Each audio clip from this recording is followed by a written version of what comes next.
Just gonna get line.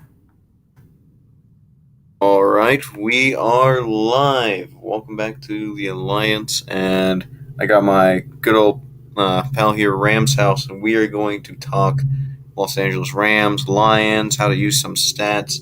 It's going to be a really fun video, and we're going to be talking about first off, all of our topics is going to be the Rams versus the San Francisco 49ers. Our thoughts on that, along with how much Robert Woods' injury will affect the game, along with talking about OBJ. So I guess we'll start off first. Is what are your thoughts on the Rams getting OBJ? Well, man, my thoughts on it last time was, or when it happened, was just like, well, it's just honestly the part that I was most excited about was not really the acquisition of OBJ. It was the fact that we were keeping OBJ from teams like the Packers or the Seahawks, who are NFC competitors who could have benefited greatly from it. I mean, I think he would have been smarter off going to either of those teams personally. I mean, because when he was traded, when he signed here, it was like, oh, he's now the number 3 or maybe number 4 receiver here. Well, in Seattle and in Green Bay, he would have been the number 2 guaranteed. So, and catching passes from Russell Wilson and Aaron Rodgers, like, good Lord, that's a freaking gig, right? That's legit. Um, but now that Robert Woods is hurt, it's like, oh, crap, this guy's actually going to be like, because in reality, in McVay's offense with Matthew Stafford throwing the football, there's going to be plenty of balls to go around. So in reality, OBJ and Cooper Kupp are both number ones here. I mean, that's the facts. So there's going to be plenty of targets for him to go around, I think, and so it'll end up being a really good scenario. And they're already talking about doing a long-term deal with him, so that seems to be something that's already in the works. It's come out from both sides of the from the OBJ side and the Rams side that they want to do something long term. And how much of an impact do you think? Do you think he'll return to that 1,000 yard status here, or well, Yeah, I do. I think so. I think the reality is McVay's there's is basically we could, if he was a comic book character, he'd be Two Face. Like 80 to 90% of McVay's games are going to go phenomenally, and the Rams are going to absolutely dominate on offense.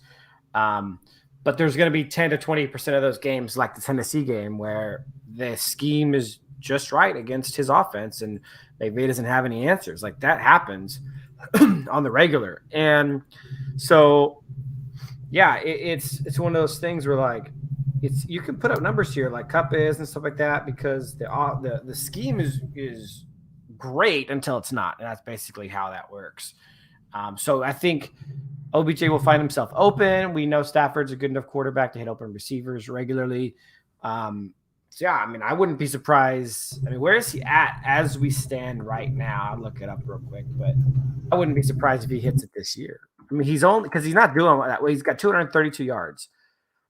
I think OBJ will probably get to 1,000 this year, barring injury, obviously.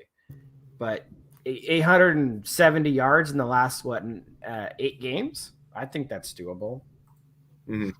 Well, and not to mention, I do feel like having that bigger name, Odell Beckham, might actually hopefully relieve Cooper Cup, who's getting double teamed. Was it 50% of the time? No, 39. 39. Okay. Most Yeah, in the NFL. yeah. Well, I just remember it was most, and the chat was talking about. But so that hopefully having like that bigger name, Odell, will hopefully relieve Cooper Cup from always getting double. Well, not always, but getting double teamed a lot. And also, if Odell returns to like New York for him, that's a deadly duo. Plus Van Jefferson, plus having Henderson as a fallback option, and Tyler Higbee. So this could be a really good addition for Stafford. Yeah, and McVay said that they're going to be running some 4 receiver sets. So that could be, I don't know how we're going to do that now that Woods is out, but we don't really have a solid 4th receiver anymore. So, but they could put Higbee out wide as a receiver. He's done that plenty in his career. Yeah. Do you think do you think like having Odell will increase his numbers at all, even now that even though Robert Woods is out, or do you think it will just kind of remain the same as it's been? For Odell, oh no, he's going to get a massive increase in targets now that Woods is out. Hmm. I mean, it was the way it was before was like Cooper Cup's option 1, Robert Woods and Odell are option like 2A and 2B. I think that was basically how it was going to function. But now that Woods is out, I think it's going to be Cup as option 1A and Odell's option 1B. And Huh. then and then you have Van Jefferson as option 2 and Higbee as option 3. Such a good passing attack, man. Weapons on weapons on weapons, and if they had Woods, it would have been even better. Jeez, imagine if Deshaun Jackson never left. Jeez, he made a big mistake there, didn't he? Yeah, I don't know why he.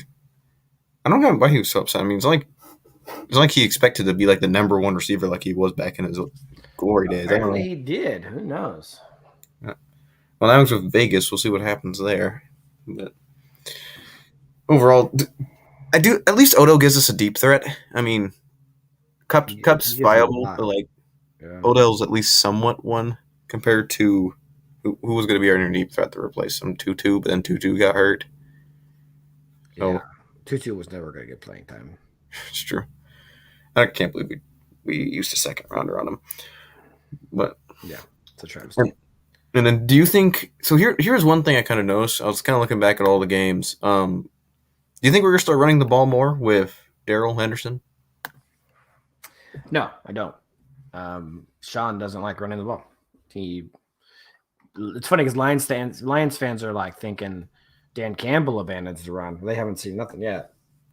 Yeah, because I was like, gonna like when Henderson does when like he runs, he generally has a good game. Yeah. So actually, that's a good observation because whenever Darrell gets a certain quantity of carries, he tends to have a monster game. He's very much a rhythm back, and he's very much a back who eventually just breaks a long run out because he's got the explosiveness and speed to do it.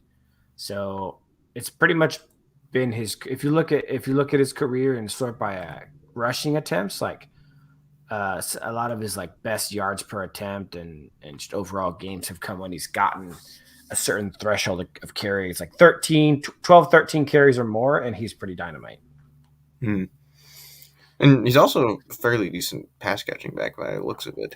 Yeah, I think he's really underrated in that area. Actually, he doesn't really get a ton of targets. If I look at his games and stuff like that, and even this year he's got two. He's getting a little bit more looks this year, but in the past, like in 2020, the most targets he got in a game was 4, which isn't very much.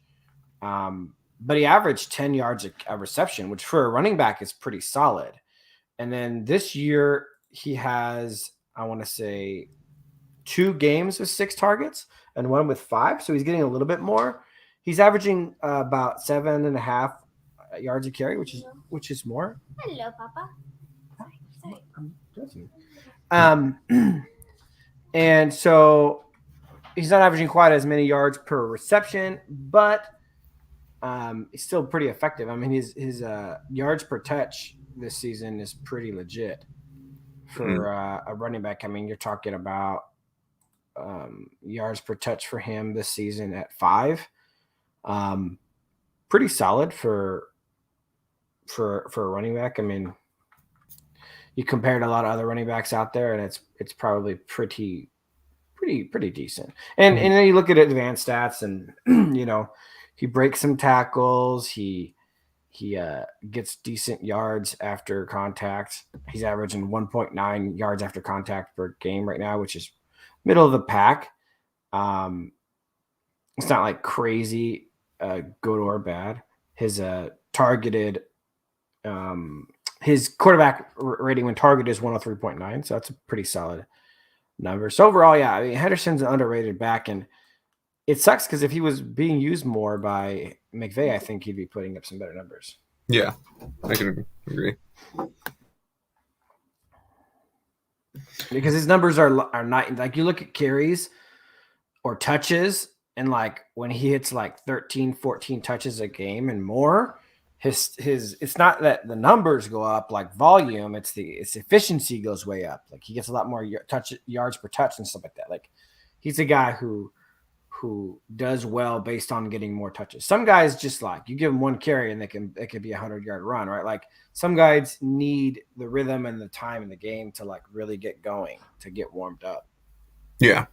I think that's actually kind of a really good point there. I mean, because I mean, he's not like a top five back, but like he's one of those like good effective backs that you can get in there. I mean, he's he's the guy type of guy that you can rely on to maybe get an 100-yard game here and there, and maybe an 80-yard, and be a decent pass catcher. He's definitely a nice addition. Probably the best running back Stafford's ever had, I would argue.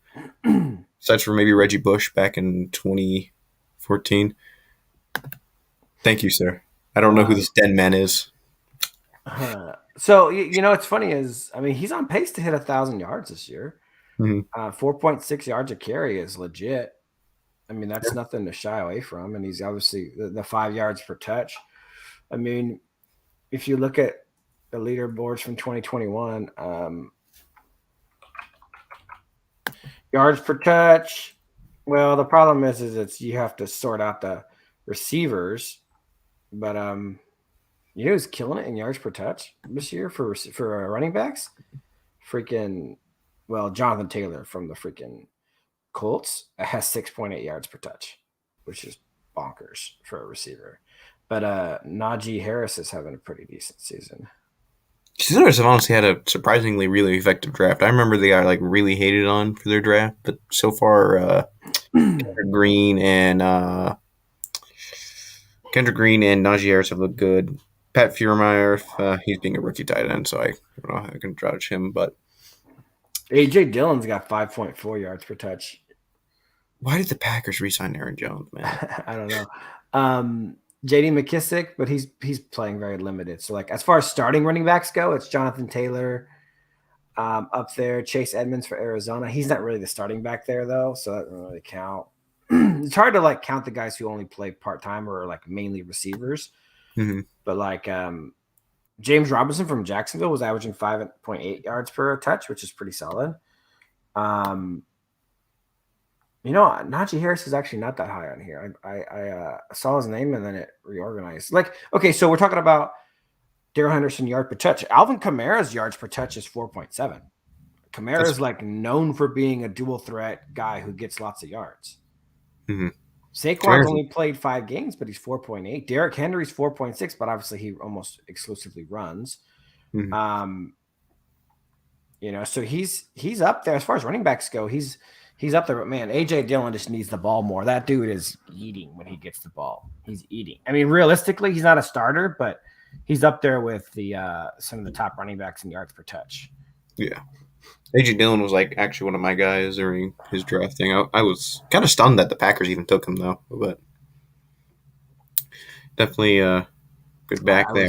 I was stunned as well, considering they had 2 good running. I was actually kind of mad about it because I think AJ Dillon is a 250 touch, 300 touches a year guy, and he would do great at it. He's very similar to Derrick Henry in the sense that he's so big and fast and strong that he would just wear teams down. Mm-hmm. But he doesn't get the touches in order to do that.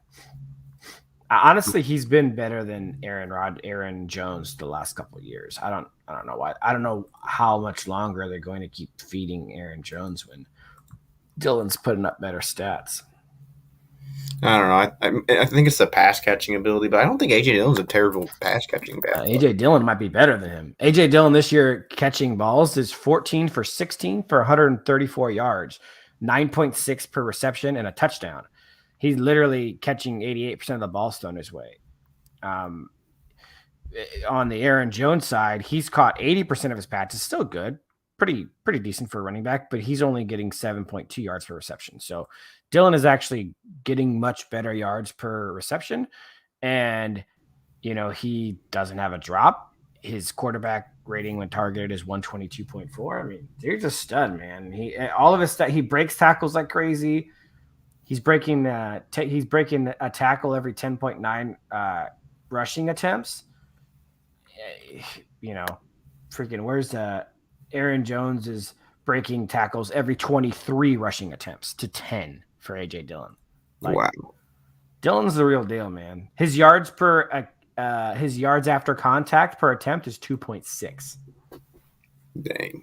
Aaron Jones is 2.1. Just for reference, DeAndre Swift is at 0.7. He's quite literally more than 4 times more yards after contact per rushing than Swift is. The Roar of the Lions UK put up a really good statement in his Discord. Is that DeAndre Swift might be the least effective rushing back this year, right now. I mean, the guy's 3.2 yards per carry. Isn't he like nearly dead last in yards after contact? No, he is the last eligible player out of 50 eligible running backs. He is last, and that's just insane. I mean, he's a good pass catching back, but that's it. But that doesn't make Theo Riddick good. I mean, well, he could still be a weapon. Like, remember how the Eagles used to use Darren Sproles and how the Chargers used to use Austin Eckler almost exclusively in the pass catching game. But people thought DeAndre Swift being drafted in the second round was going to be more Alvin Kamara, and instead he's going to be more Austin Eckler. So people need to readjust their sights there, because DeAndre Swift, I don't think, is ever going to be the guy that everyone thought he might be, as far as a runner of the football is concerned. 100%. Okay, so what is your predictions for the 49ers Rams game? For me, I'm seeing a Rams win. I'm not really scared of the 49ers. I don't think they're anything like they were in 2019. I don't believe the injuries are all that it is.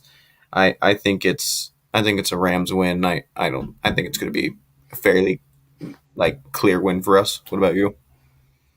So you think that, right? That is that's a thought, and it's not a bad thought. Here's the issue.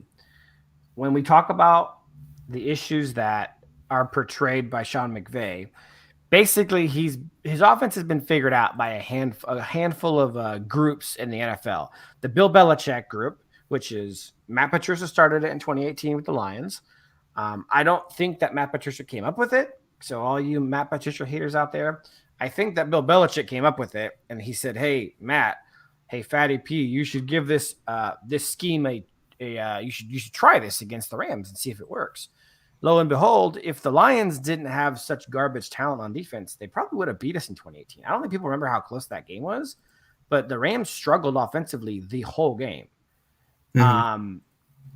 It was not nearly as big because going into the third quarter, it was 16-13.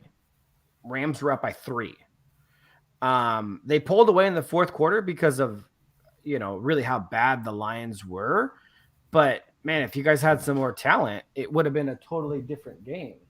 And then the next week, Vic Fangio basically said, "Oh, what the Lions did was working. Let me copy that exact strategy." And he did it with the Bears talent, and he freaking smoked us. He smoked McVay. And then later that season in the Super Bowl, freaking Bill Belichick took that strategy all the way home for a Super Bowl win and destroyed McVay. And then in 2020, when we played the Dolphins, which is coached by Brian Flores, which is a Bill Belichick disciple, he institutes the same defense that was instituted in 2018 by the Lions, Bears, and Pats, and the Dolphins tore McVay's scheme apart. Then in 2021, we played the Titans, which is coached by Mike Vrabel, who's a Bill Belichick protege. And he used the same defense, pressure up the middle, 2 high safeties, and basically you're forcing them to not go deep. You're getting pressure up the middle to create havoc for a pocket passer like Stafford and Goff, and then you're stuffing the zones from the 5-yard line to the 20-yard line with DBs, making it really hard for people to get open. So that's been the strategy that's been utilized by these guys. The other group of people who've been able to do this strategy successfully is the 49ers. So even last year's 49ers beat us twice handily. Yeah. I don't know if you are aware of that, but last year's 49ers wrecked us. I'm actually aware of that because I got into a debate about Goff versus 49ers. And it's a Robert Saleh had figured out the scheme that beat Sean McVay's offense, and he just kept doing it, and Sean had no answers for it. So now Robert Saleh has left, and he's in New Jersey now. But the question, so this is really like, to your point, we should trounce the 49ers. They just lost to the Cardinals without Kyler Murray, without the defensive coordinator, without DeAndre Hopkins, without AJ Green. They're probably missing a couple other players. Like, they basically played the Cardinals second stringers without JJ Watt, and they got trounced by the Cardinals, right? That is what just happened. James Conner destroyed them. But it's a scheme thing, man. And if the guy that took over for the 49ers, the new DC there, is D'Amico Ryans, who was the linebacker coach last year, and he's been kind of the assistant DC for the 49ers the last several years. And so that's kind of the thing is, did D'Amico Ryans, the Robert Saleh protege, does he really understand what to do to counter Sean McVay's offense?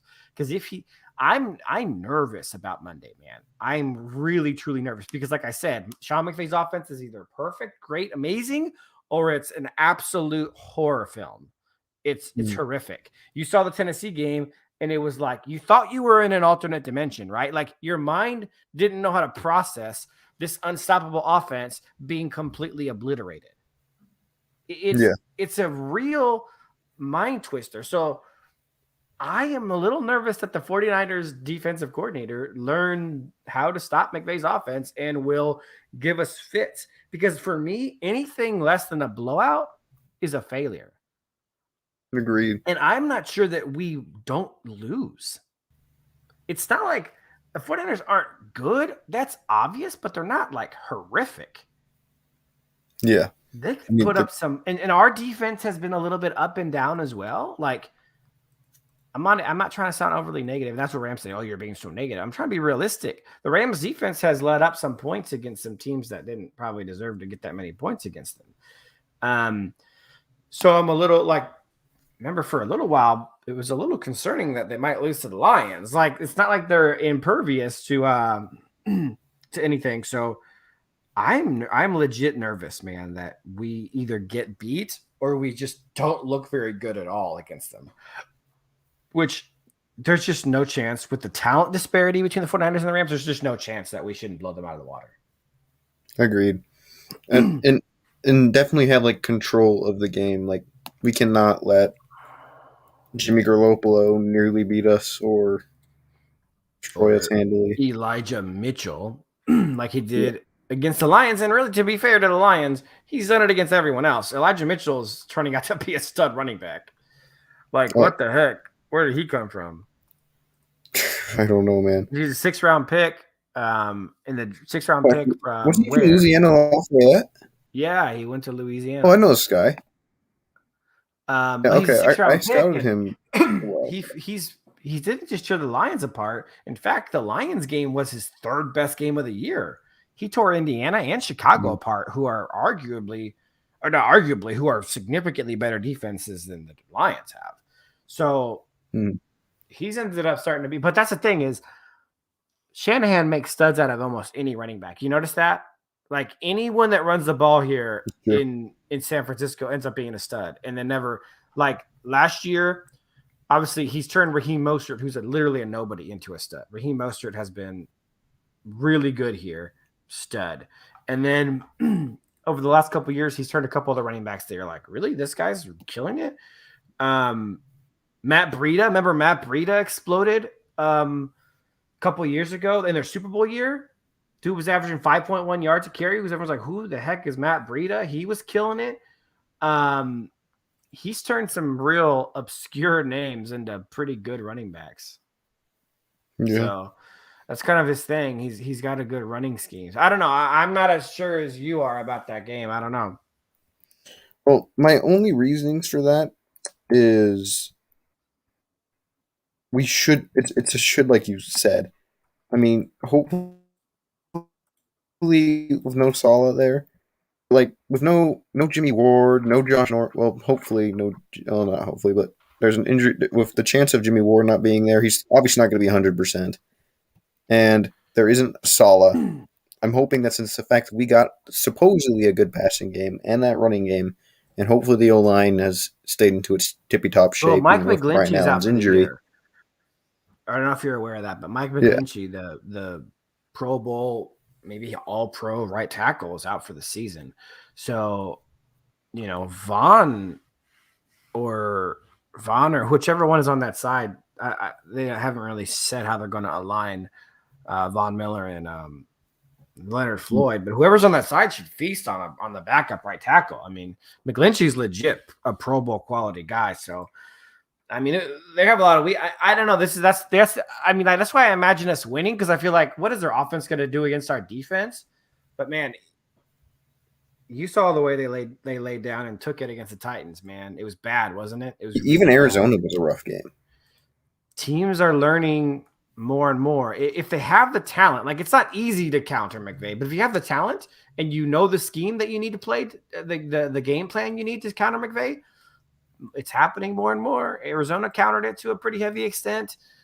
Tennessee countered it all the way. And Tennessee wasn't like some kind of super freaking defense. Like, they're not bad, but they're 14th. They're kind of like they're middle of the, and they're 14th heavily because of what they did to us.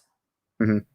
We helped their average out. I mean, crazy, but the Colts put up 31 against them the week before. It's true, and they have Carson Wentz, who's not as good as Matthew Stafford, nor do they have the weapons of the Rams. The Jaguars put up more points against them. The Jets put up more points against them. Like, the Seahawks put up, like, literally every team has put up more points against them except for us. Dang. In fact, if I'm looking at it, the lowest of the season was the Chiefs at 3. We have the second lowest points against them this season. That's insane. So they have some talent, yes, but no one should expect for them to shut the Rams offense out like that. And it's a schematic issue. It really is. Yeah.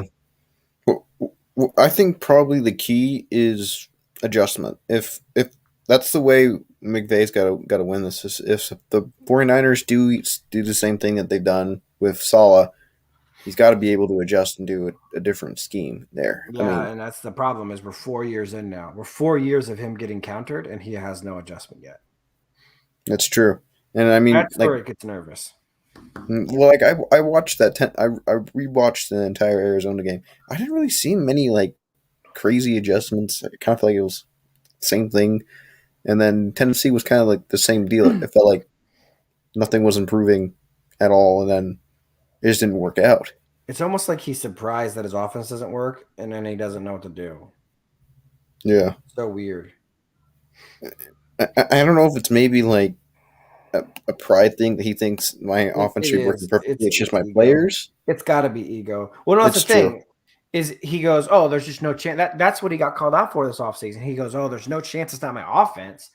And he got rid of Todd Gurley. He got rid of Brandon Cooks. He got rid of Roger Saffold. He got rid of Sammy Watkins. He got rid of Jared Goff. Like, Bucky Brooks tweeted all about it. Bucky Brooks is a national. I mean, he used to be a scout in the NFL. He's a national reporter for the NFL, and he said, yeah, every time McVay's offense doesn't work, he scapegoats somebody. He blames somebody. He gets rid of them. And then he acts like, oh, now that I got the new guys, it's definitely going to work. Well, what happened against Tennessee? The same old, same old. I'm not the only guy saying this. There's a lot of guys, a lot of Rams fans on Twitter who were saying the same thing. Like, look, he constantly left Jared Goff out to dry, and now he's doing the same thing to Matt Stafford. And everyone who came at me saying, oh, no, the only reason this happens is because Jared Goff sucks. Well, you said Matthew Stafford was the MVP of the season before the year started, because now he's an elite quarterback with Sean McVay. Now that it's happening to him, what are you saying? It's true, and the fact that Matthew Stafford was producing, so it's not just. But who was he producing? Bad players, bad teams. Bad teams. I mean, you look at realistically. Not trying to bash on Matthew Stafford. He put up big numbers against the Bears. The Bears are garbage. I mean, where is the Bears defense? Even with all the talent, the Bears defense is ranked 22nd this year. It's not good. He actually struggled against the Colts. Like, he had a pretty bad game against the Colts. Sure. Colts are ranked 16th. And then he had a good game against the Buccaneers, but the Buccaneers were missing JPP. Their number one corner, James Dean, went out with an injury. They had a couple other people banged up, like Gronk, and Antonio Brown was out for the whole year. It's true. So there was a lot of injuries at the time, and then he played the Cardinals. He had trounced. Then he feasted against the Seahawks, who were missing Russell Wilson for the whole fourth quarter, and he feasted against the Giants, who are not a good defense. He feasted against the Lions. Like, he's feasting against literally like bottom dweller teams. The Giants are 18th in defense. The Seahawks are 8th. Surprisingly, they're 8th in points allowed, but they're 31st in yards allowed. So it's like he feasted yards against the Seahawks. He had 476 yards, or 476 total yards. He had 358. So it's like, you know what I'm saying? It's like the teams he's really dominated are not good teams. It's true. Well, and the thing that kind of surprised me is I thought, with all these bad competitions, I thought he'd be like top 10 on target throws, and he's 14th. He's barely better than he's actually 0.1% better than Taylor Heineke. And I don't know. I thought he'd be up there with like Cousins, Herbert, and Ryan and Murray, but I guess I was wrong. But I don't know. Like, it's just kind of a surprise because it does feel like, well, what the Rams got to do to get out of this? Well, have you seen it though? Have you seen it? Like, if you watch the games, how often does Matthew Stafford throw to a guy who's literally so wide open? You're wondering what just happened. How is Cooper Kupp 10 yards away from the next guy? Like, he consistently has guys that are so open. It's insane. Yeah, especially Cooper Kupp, man.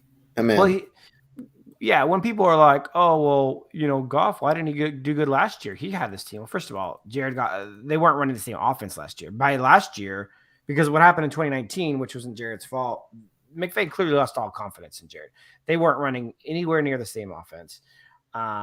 Number one. Number two, the O-line wasn't anywhere near as dominant as it was last year. The O-line last year was, less than half, and it was in the bottom half of the NFL. This year, it's been number one all season long. The first bad game they had was last week against Tennessee. It's true. Well, Joseph Murak, if you haven't heard yet, he asked, I'm curious on how OBJ will impact the Rams. Robert Woods is out for the year with an ACL tear today. So OBJ is officially being thrusted into the starting role. Big. So hopefully he has a positive impact because he's going to get a lot of targets. Yeah, Woods is a heavy loss. So Woods is a heavy loss. Not only Woods is often, if you hear receivers on analyst shows like NFL Network and ESPN and CBS Sports and Fox Sports, any receiver on any of those things always says the most underrated receiver in football is Robert Woods, because Robert Woods is probably the best blocking receiver in football. If not, he's certainly up there at top 3. He's obviously gets the yak yards. He gets open. He's got good hands. Like, Robert Woods can do it all. He may not be the most athletic or the most prolific, but he's a jack of all trades, and he's very good at all of them. Very much so. I'm hoping that I don't think OBJ is as good of a blocker as Woods, but I'm hoping, since I do think OBJ is just slightly better, like, receiving guy, like getting yards. If he gets back to New York for him, at least. I'm hoping that kind of makes up for Woods. He's capable of being OBJ's top 3 talent in the NFL. I don't. Anyone who debates he's one of the most talented receivers in football probably hasn't watched him his New York stuff very much. The issues with OBJ isn't talent. It's not athletic ability. It's been staying healthy and the in between the ears part, where it's his mentality and his emotional state. He's obviously a pretty emotional guy.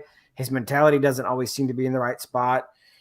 I think those are his biggest weaknesses that he has to overcome. But I also think that a good environment is the best place to do that. And to be fair, not to be fair, but like, Sean McVay creates a good environment. People really like being here. People don't always like the way they get gotten rid of. Like, almost everyone who's gotten rid of in the last couple of years has had some bad stuff to say about Sean and about the front office, because I don't think they communicate very well when they are dumping someone. But as far as like the environment, the winning culture, the we not me stuff, really I think we're good. I think OBJ is going to come here. It's one of those things where like OBJ, without a doubt, probably thought he was the best player, the most talented person on the Browns. That dude isn't coming to the Rams and being like, I'm top dog because I'm the most talented. He knows that he's not the most talented player in the Rams. He knows that Aaron Donald's better than him. He knows Jalen Ramsey's better than him. And he knows for a fact that Cooper Kupp is blowing the doors off of every single thing that's trying to cover him this year. Like, I know Cooper Kupp's your prototypical white receiver and all that stuff, but dude is unbelievably talented. He's getting open in the top 10 amount of the NFL. He's getting double teamed at the number 1 rate in football, and he's still just producing numbers like nobody's business. Well, he's breaking records. There was an article I saw that like basically every game he's broke. Yeah, every game since like game 3, it's like most receiving yards, touchdowns, catches through 3 games. It's like it's been happening every week since like week 3. Yep. And I would argue that, right, as in terms of play, he's the best receiver right now playing. It's one of those things like it's really difficult for people to separate what is perceived to what is reality. Like, and I think OBJ is a great example because OBJ's perceived talent is off the charts. Like that dude is incredibly talented, but perceived talent doesn't put up numbers on the ball field. It doesn't produce, you know what I'm saying? Like, Cooper Kupp doesn't seem like a guy who's wildly talented, but yet here he is producing at record levels. People said the same thing about Jerry Rice when he was, doing his thing. Jerry Rice was not super. He wasn't Randy Moss. You know what I'm saying? Like Randy Moss was a physical specimen. He got all these highlight plays. Like Randy Moss blew your mind every week, and Jerry Rice was just putting up record numbers. You know what I'm saying? Yeah, I know what you're saying. That's why. But actually, it's funny. A lot of people are calling him White Rice because Cooper Kupp is an unimpressive player as far as like he doesn't have. Although Cooper Kupp has his fair share of like awesome stiff arms and jukes and he's really good after the catch and stuff. But like he's just in his technique and his fundamentals are so over the top great that guys just can't cover him. I actually really like this question by Joseph. Who will be more impactful, Von Miller or OBJ? I would have said Von Miller before the Woods injury, but I think it's OBJ without a doubt. I mean, the reality is the Rams, I'm not sure if coming into this week, but going into last week, the Rams were number 1 in the NFL in pressures. So they were already the best pass rushing team in football. Yes, Von Miller makes them a more dynamic. And I mean, crap. Reality is you don't need to blitz with this team anymore. You can rush 4 with Leonard Floyd, Von Miller, Aaron Donald, and Greg Gaines or Ashawn Robinson and get pressure. So you don't have to blitz it. So Von adds a lot of dimension and depth to the defense that it was lacking. We now have the ability to drop more guys into coverage. Our inside linebackers have a lot less pressure on them. Like it helps tremendously, right?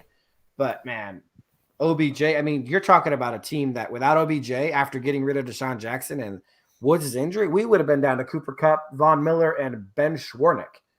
You ever heard of Ben Schwarnick? No, man. I mean, I will put it in layman's terms, Joseph. The Rams wide receiver core was starting to look so thin that Khalif Raymond might have been able to be the number 3 receiver here. That's how bad they were. Reminding me of Khalif Raymond.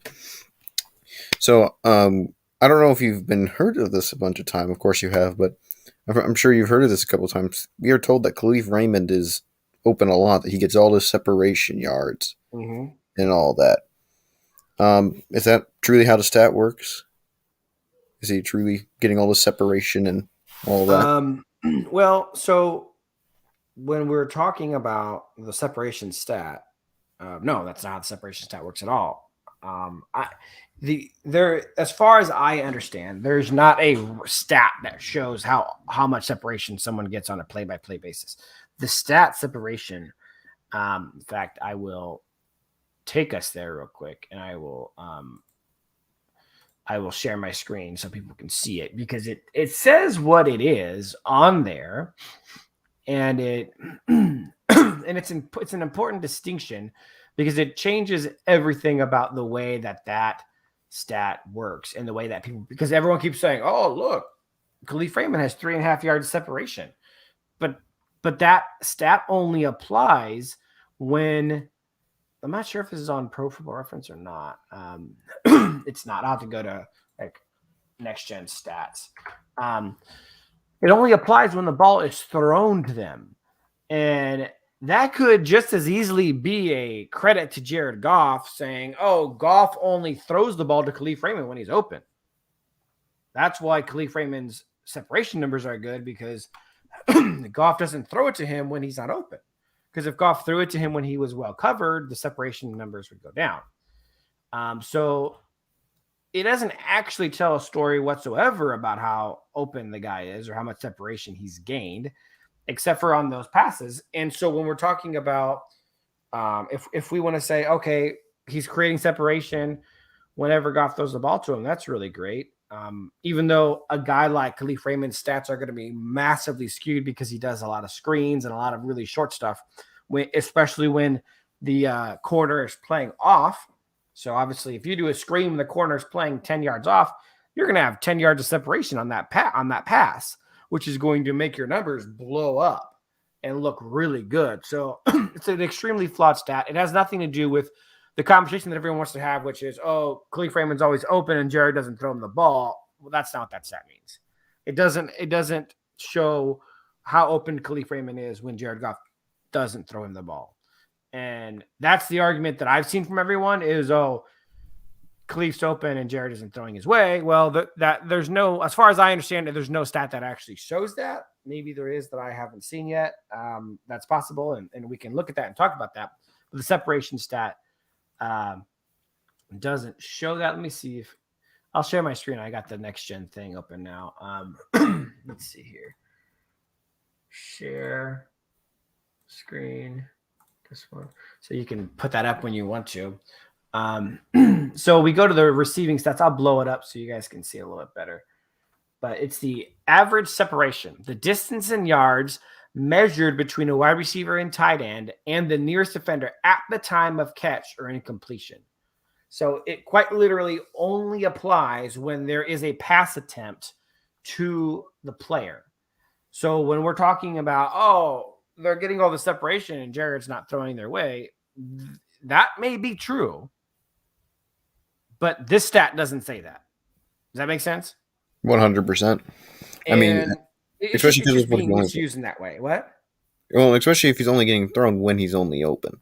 I mean, that's not a good saying. If it was doing separation when not thrown to, I would maybe agree. But if it's only when being thrown to, of course, Goff's probably going to be throwing to him more open because Khalif Raymond's not a contested catch guy. Well, here's the reality, though, right? So I'll show another stat from Player Profiler that I think is important when we're evaluating Khalif Raymond and what he brings to the table. Okay, this is the efficiency section of, the efficiency section up here of Player Profiler with Khalif Raymond. Shows us a lot more than anything, in my opinion. So a lot of sites do this. They essentially dictate, okay, if the ball is thrown within an X radius of the player, it's considered a catchable target. That means the ball arrives there safely. Obviously, tip passes don't count, all kind of stuff, right? That gets all taken out. So this is 85% of the time that Jared has thrown to Khalif Raymond. They've been catchable balls. That's 13th in the NFL. So Khalif has gotten 13th highest catchable target rate in the NFL. And he's caught only 65% of his passes overall. So his true catch rate, which is the receptions by catchable targets, is 76.5, which is 90th in the NFL. It's horrendous is what it is. So when you look at somebody like, for comparison's sake, we'll look at somebody like Hawkinson, for example. TJ Hawkinson is 92.3% true catch rate. He's 14th in the NFL. He's top tier. 100%. So yeah, Joseph Murdoch says Steelers are going to embarrass Goff. And see that's the real problem with Lions fans' mentality in the first place, is that I don't know if it's a defense mechanism or what it is, but the Steelers aren't going to embarrass Jared Goff. They're going to embarrass the entire Lions team, offense and defense.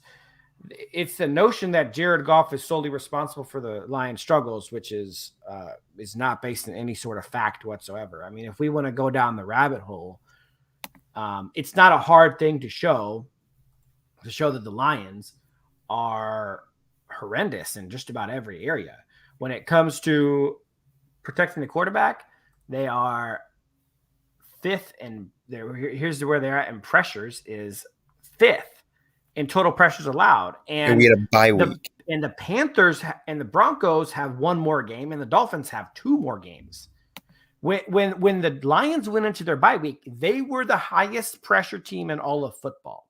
No O-line was allowing more pressure than the Lions O-line.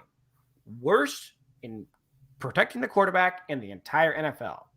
When we're talking about the running game, which is DeAndre Swift and Jamal Williams, this is yards after contact per rush attempt. The job of the running back is to get yards. The offensive line protects them. That's yards before contact. And then the running backs have to get more yards after they get contact. That's part of what football's about. The worst team in the NFL is the Detroit Lions. They literally have the least effective running group in football. Only 1.1 yards after contact in the entire NFL. And what's their yards before contact? They are actually fourth in football. The one place where the O-line is shining is the run blocking. They're doing really good in run blocking. They're horrendous in pass protection.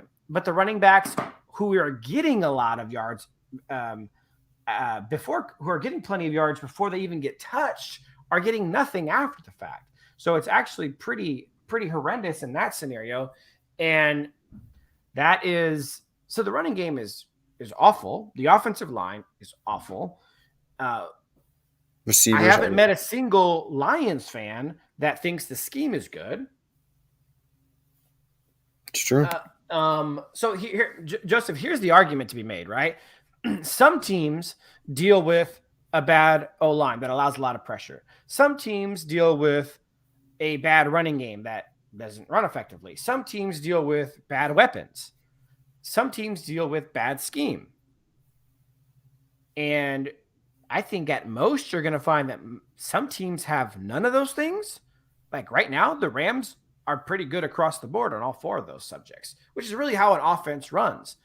Some teams were really, it's really the supporting cast of a quarterback. Some teams have one of those things that's doing poorly.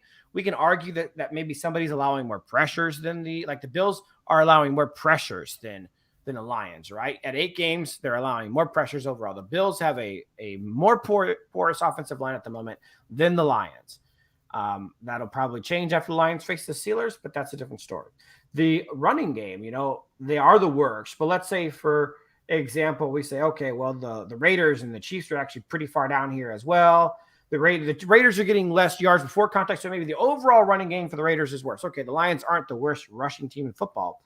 And then we talk about how bad the receiving core is, how bad the weapons are. There's not a single player on the Lions that would be starting on any other team in football as far as any of the wide receivers go. And the scheme is Bush League. It's high school level. It's predictable. It's easy to read. Some teams may have one or two of those problems. The Lions have all four. They're arguably in the bottom 3 or the absolute worst in every category that supports the job of a quarterback. So while Goff, you're right, Goff is not playing well. I don't think anyone can possibly argue that Goff is playing well. He's not. But when every aspect of your supporting cast is working against you, there should be zero expectations on Goff. There should be nothing. You shouldn't expect him to do anything with what's around him. It doesn't make any sense. That's the argument is, really, name me a quarterback that'd be playing well in the situation. Because Patrick Mahomes was the NFL MVP, and with all the weapons, with the incredible scheme, with a good running back, all he had was an O-line that was allowing pressures, and he fell apart in the Super Bowl. Best quarterback in football. He had one of the 4 bad, and he looked like he belonged on the bench. Right? Aaron Rodgers was playing, top 3 quarterback, was playing against the Buccaneers in the Super Bowl. What happened to him? He got pressured all game. He looked like a bench quarterback. And he still had Devontae Adams. He still had Aaron Jones and AJ Dillon and Jamal Williams. He still had a good system with Matt LaFleur. He had one of the four bad, and he fell apart. Matthew Stafford has great weapons, good running game, great scheme. But he got pressured a lot, and the scheme was shaky because it was being countered. So let's say he had two of the four, and he looked like he didn't belong in the NFL against the Titans. I could give you every example of this. Every time we face the Seahawks and Russell Wilson, top 5 quarterback in the NFL, the Rams destroy him because they scheme well against the Seahawks, but he's got DK Metcalf. He's got Tyler Lockett, pretty good receiving core. He usually has decent tight ends. His O-line isn't great, but if his running game isn't very good or his O-line struggles, Russell Wilson has a bad game. I mean, it's crazy, but like Jared Goff's the only quarterback legitimately who's dealing with having a bottom 3 unit in all 4 sections of quarterback supporting cast. And he doesn't even have a defense, too. It's what? And he doesn't have a defense to give him extra opportunities. If he makes a mistake, the game's over. The Packers game is actually a perfect example of that. I don't know if everyone remembers this, but he actually had a really good first half against Green Bay. Highest passer rating since 2014. He had only, I think, 3 incompletions, 10 yards per throw. You know what's crazy about that game? The mistakes he made were all flukes. Why didn't he have gloves on? Why didn't someone give him gloves? He wore gloves in the divisional round last year in Green Bay because he has small hands and he struggles in wet and cold conditions. I don't understand why someone didn't give the man gloves. I had somebody in another Discord tell me, oh, he was offered gloves and didn't take them. That's nonsense. He's worn gloves before in these conditions. Why would he say no? And if he did, why didn't the coach say, I don't care if you don't want to wear gloves. You have small hands, wear gloves. It didn't start going because what happened was he made one mistake, the fumbled snap, which was a fluke. And what happened after that? By the next time he saw the football, the Packers were up over 10 points. Was it 13, 14 points? Yeah. It's because the defense gave no breaks. He was playing an exceptional game up till then. I mean, Pro Bowl quality game. And then one mistake, the game was over before he got the football back. It's freaking rough. And so I don't want anyone to misunderstand my words and say that I'm saying Goff is doing well. I'm saying Goff can't be judged with what's happening around him. I don't think that's unfair. I think it would be ridiculous to judge any quarterback in this situation. Agreed. Well, and I mean, every quarterback's gonna probably have their highlighted bad moments when the team's not doing good. I mean, I remember when I used to be good friends with a couple Atlanta Falcons fans, and I remember when they kind of had their down years, people turned on Ryan, but then Ryan had that amazing Super Bowl year once you got a good team. Quarterbacks will look bad when they don't have that supporting cast. Yeah, I mean, like I said, a quarterback can miss one of those 4 things and look bad. We've seen good quarterbacks get traded to better situations where the scheme isn't a fit and they look bad because the scheme doesn't fit with them, or it's not a good scheme, right? People talk all the time about, oh, well, Stafford had his ups and downs when he was the Lions because some schemes were bad. Well, yeah, because schemes are really important to the overall play of a quarterback. But when you're talking about what we're talking about now, which is where Jared Goff is, dude, he's got all 4 sections of that working against him. It's an absolute nightmare is what it is. Oh, yeah. This is crazy because you know who's working in a pretty similar condition as Carson Wentz? Have you watched Colts game? Carson Wentz isn't really doing anything special. I mean, yeah. I watched some of these Colts games. Carson Wentz isn't out there playing incredible quarterback. He has a top tier line. He's got a good running game, and he's got decent weapons. Not great, but he's got a very good scheme that fits him. So really, he's got even though he's not the weapons aren't blowing your mind, are they? I mean, geez Louise, who do the Colts have? Michael Pittman, that's it. Well, the running back is great. Yeah, Zach Pascal and Michael Pittman are the top 2 receivers. Mo Alley Cox is a pretty good tight end, but his numbers aren't great. I mean, the running game is excellent. Jonathan Taylor is an absolute monster. But you see, it's just like the scheme is good, the O line is good.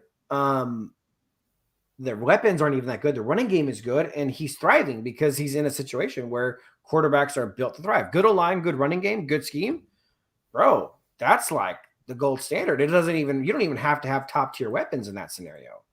That's actually what most Lions fans thought is what Goff was going to actually get into this year. They Everyone thought thought, that Goff was going to have a good O line. People were saying top 5.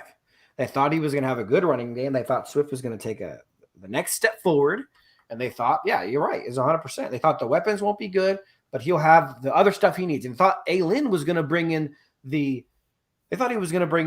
Chargers game plan. And I don't even know. He went to instead of going to San Diego to find the Chargers game plan, he went to freaking downtown San Diego and found some high school game plan in somebody's locker and stole it. And he's been using that. Yeah, well, it's so weird with Anthony Lynn. I mean, he has the same 5 plays: 3-yard curl, maybe a slant here and there, screen, halfback draw to the left or right, and then that's really it. It's so predictable. Where's the pressure on the Colts? I mean, he's getting pressured some. He's down 12th in pressure. I mean, it's not good or bad. He's been hit. He's been hit a lot of times. 45 hits. He's been taking hits. He doesn't have very many hurries, but he's been taking some hits. I mean, he's getting pressured. Okay, it's an average O line, but the running game is dominant. The scheme is great, and he's having a good season. And what is he? He's averaging 7.3 yards per attempt. Nothing crazy, but 17 touchdowns, 3 interceptions. I mean, he's playing well. But he's got 3 out of the 4 things going in his direction really well.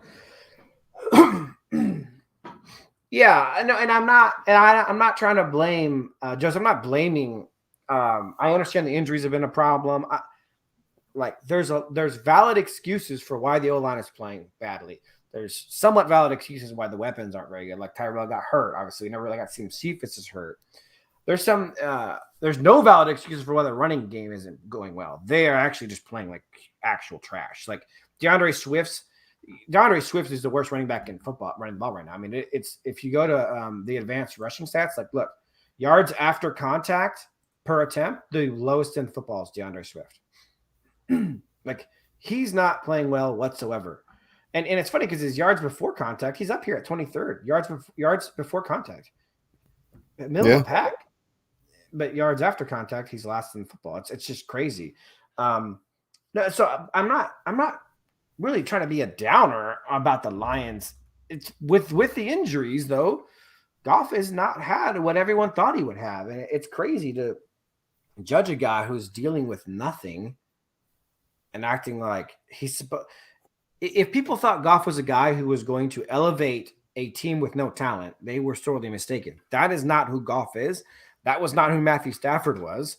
That is not how any packet passer is. The only 2 guys I know in football who can elevate nothing to something special is Russell Wilson and Aaron Rodgers. I don't think there's any other quarterbacks in football who can do it. Maybe Watson. Watson's had Diop. He's had good running games. Mostly he's had some up and down O lines. The schemes haven't been horrendous in Houston. I mean, the defense has been good some years. It's like maybe Watson can do that one day. I don't think he's there quite yet. Certainly Mahomes hasn't been shown to be that guy. I mean, dude has weapons on weapons on weapons. He's got the freaking Chiefs O-line is one of the best in the NFL this year, and he's still struggling. Even Josh Allen needs help. I mean, when Josh Allen he had his rookie year, all he had was Robert Foster as his top receiver. Didn't do well. Year 2, he got John Brown, which he did a little bit better, but then he got Stephon Diggs and exploded. The reality is the Lions are making it really easy for everyone else. They don't have a deep threat. They don't have a running game. Their O-line is porous, and their O-line is getting – here's a shocking part that really is makes it scary is the O-line is getting beat without really getting blitzed a lot. The blitz numbers, the Lions are pretty far down in times. Look, the Lions are down here in blitz. Let's see, 1, 2, 3, 4, 5, 6, 7, 8, 9, 10. They're 22nd in the NFL in times they've been blitzed. So when Goff is the most pressured quarterback in the football and they're not blitzing, that means that they're sending 3 or 4 guys max.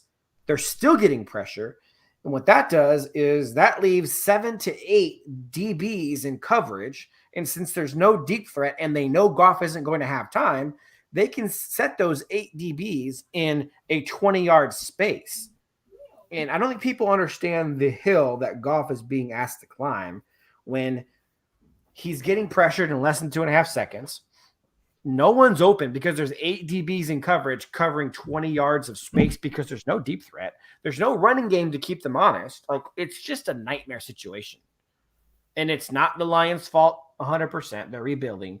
It's not, it's not Jared Goff's fault. Like, I'm not sure it's anyone's fault in particular, but it's just not a season you can judge a quarterback in. It's nonsense to me. That's the part that I take exception with, that I'm going, it doesn't make any sense.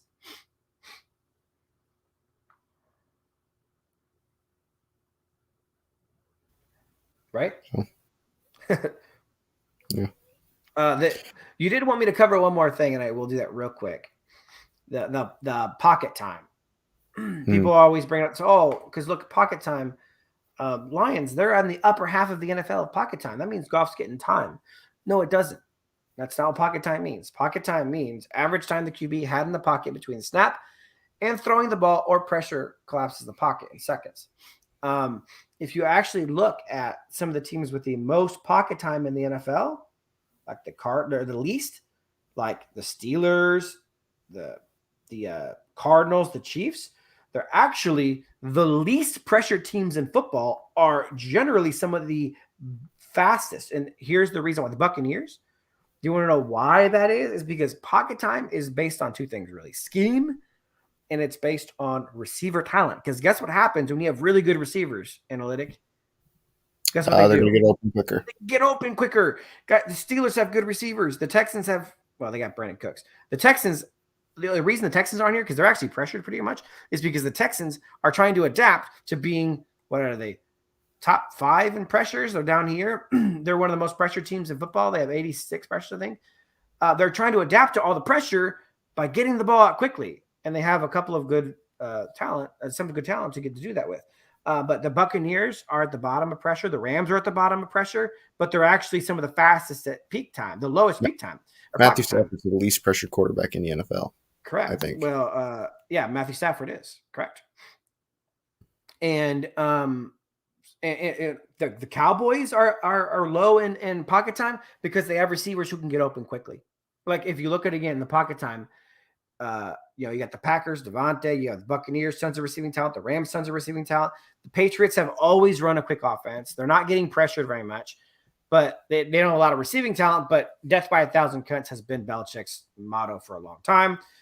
The Chargers have a lot of good talent: Mike Williams, Keenan Allen, Austin Eckler in the backfield. They have good tight ends. The Cardinals have great talent. The Bears are doing this because they're trying to alleviate the pressure because they're getting absolutely murdered. Titans, AJ Brown. They've got freaking Julio Jones. Most of those teams are talented, or they're schematically drawn up that way. If you look at the top, a lot of the teams with the most pocket time are the most pressured in football. A lot of teams at the bottom are the least pressured in football. There's no correlation between pressure and pocket time at all. Pocket time has nothing to do with the quality of the O-line. So one of the things we want to talk about today is just there's a lot of people misusing stats like separation, saying, they're getting plenty of space. Look at the separation. Well, that doesn't have anything to do with it. Pocket time has nothing to do with pressure. Pressure has to do with pressure. Really? Crazy. Yeah. And there's really cool stats on here, like yards after contact talks about how good a running team is, because it's the yards before contact is what the O-line is creating space for. Yards after contact is what the runner does once he faces adversity. And you can see Lions are worse. Cleveland Browns, by the way, the best rushing team in football, are best. Colts, second best rushing team in football, are up there. The Packers, good rushing teams, are up here. You got some stuff in the chat. Yeah, no, I just banned it. So yeah, this is kind of showing how bad they're, and some really cool stuff here. Yak is on here. So yards after catch, you have average after target, broken tackles, drop rating. There's a lot of stuff on here that's really helpful that Yep. can tell you a little bit more about teams. Well, and it's just such an interesting thing. I mean, if you're saying that one of the things I'm often told about is that Goff would like rather hold on to the ball or he'll run around instead of throwing the ball away. But then they'll also say they have all this time in the pocket. It doesn't really make any sense that you could say Goff scrambles around, doesn't throw the ball away too much, but he also holds on to the ball too much. I mean, Jared Goff, I was trying to find throwaways. I think he had throwaways are in the accuracy. Yeah, throwaways. He's fifth in throwaways, but the three teams above him have had more. So he has more throwaways per game than everyone but Josh Allen. Yeah, like it doesn't make any sense to me. I don't understand how you can think the pass protection of the O line is like amazing. And ironically enough, you're talking about people throwing the ball on target. The Lions are third in the NFL on target throws. Yep.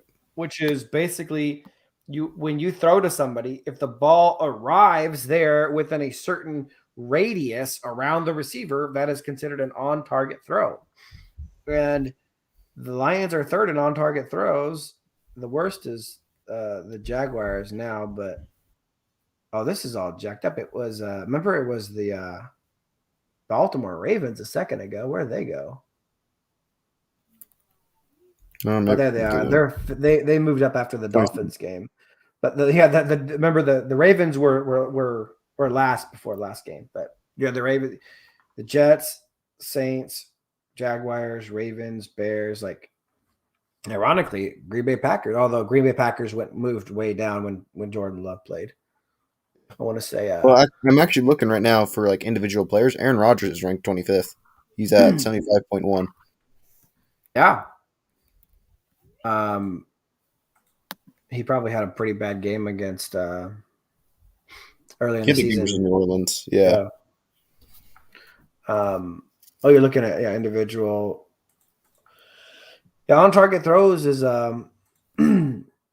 Goff's third here, and there's Lamar. Brady's not. Well, this is the thing is when you have so much talent, geez Louise, you don't have to throw it necessarily crazily on target, you know.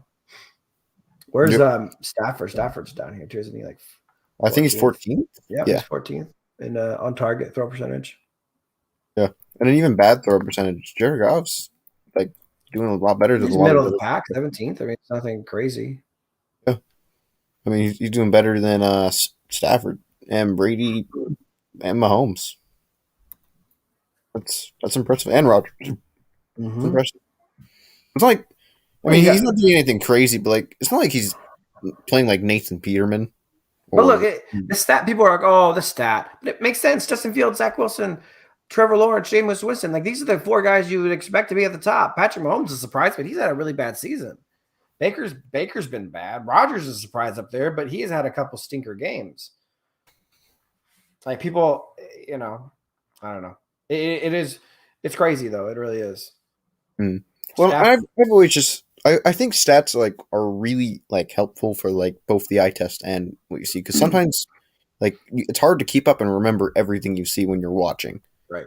That's what stats are there for, to help refresh you. Because for example, you might see like a crazy game, like a couple good throws, and you might just remember the big time positive throws, but you might forget a lot of the small mistakes that a quarterback makes. Yep, especially when they make big throws. Yeah, it's funny because if it's a dink and dunk game where they're doing a lot of small throws, it's a lot easier to remember the mistakes that a quarterback makes. 100%. If they complete one or two highlight play passes, it's like, what do you mean mistakes? It's like, well, the guy threw 3 interceptions. What? I remember that one giant play to so and so. Yeah. Joseph says, I had high expectations for Goff this year and the Lions. I kind of did too. I understand the rebuild is cursing them hard to hoe. Somehow Bobby Lane cursing them is never. I will say this, by the way, Joseph. The reason me and you and Rams House had hype for Goff this year is we thought the situation was going to be a lot better. We thought Tyrell was going to be a lot better. I thought Tyrell was going to be a deep threat who took pressure off, and he obviously hasn't played. He's gone now. I thought that Amon-Ra would be more NFL ready. He was not. I thought the O-line would be healthy and intact and would be a top 5 unit. They were not. I thought the running game would be successful. I thought Soup was going to take a sophomore jump, and he took a sophomore slump, and it started to look like maybe he doesn't belong as a guy running the football in the NFL. Yeah. And so it's understandable that you had that stuff because there was a lot of good things that were like, okay, it's not like anyone was thinking Goff was going to be MVP or have a repeat of 2018, but like we were thinking it was going to be like a good, decent season that would be like promised for the future. Unfortunately, things that Goff was hyped up to have didn't even come to pass. He even lost Cephas, who was like my underrated player. Like, it's just you can't really evaluate a guy when. No, that's actually he nailed it on the head. Look what he said. Oh. Everything that they gave Goff that we thought was going to be a difference maker for him. And by the way, that includes Anthony Lynn's offense. We all saw what he did with Justin Herbert last year. We thought that offense was going to come here. And when he got here, Anthony Lynn didn't bring that promise. His offense has been predictable, boring, and very shallow. Everything that we thought was going to be useful to Goff and help him has either gotten injured or not happened. That's part of the point. I mean, I thought Goff would be better, but I also thought he'd be dealing with more stuff. He's really been dealing with the worst supporting cast, not only this year, but maybe that we've seen in quite a while. It's not that it's the worst O-line in a long time or the worst running game in a long time or the worst weapons in a long time. It's all of them are happening at the same time, which makes it so devastating. He's got a bad scheme, bad running game, bad O-line, and no weapons. Like all this, the totality of everything that really sucks. 100%. Dr. Detroit, welcome in there. He says, Stafford showing his true colors, fellows. Big games and he shrinks, just dropping halfway through. No hate, good luck. Oh, man. I mean, I can't really argue with him there. I mean, I was not a guy. This is one of the things I was talking about, and I talked about when the trade happened and before the season, is Stafford's stats about Stafford stats about not beating winning teams. We can make all the excuses about that we want to, but at the end of the day, Stafford has to be the one to go out there and show people that he can beat winning teams. Now he has plenty of talent. He has no excuses. He's got to make it happen. Now, granted, the Tennessee game, Stafford played horribly, but the game plan was exposed. Again, it was not. So I don't really want to blame Stafford 100% because as bad as he played, McVay got outcoached again. It's the same game plan that's being used since 2018 to slow down Sean McVay's offense. And Jared Goff was the recipient of the brunt of that damage in the last couple of years, and he was the one who took the blame. And now Stafford's taking the blame. Yep. Dr. Detroit says he was the one that called the Lions to get 3 to 5 wins. I do remember that. Congrats to you.